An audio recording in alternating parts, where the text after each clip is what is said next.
Exhaust leaks can be a real headache, but fixing them is easier than you might think. First, identify the source of the leak.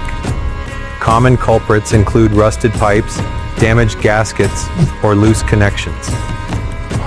Once you've pinpointed the problem, you can either use a patch kit for small holes or replace the damaged section entirely. For gaskets, make sure to clean the surfaces thoroughly before applying a new one. If you're dealing with a loose connection, simply tightening the bolts can often do the trick. Don't forget to check your exhaust hangers. Worn out ones can cause misalignment and lead to leaks.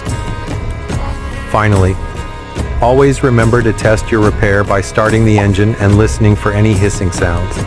A quiet exhaust means you've done it right,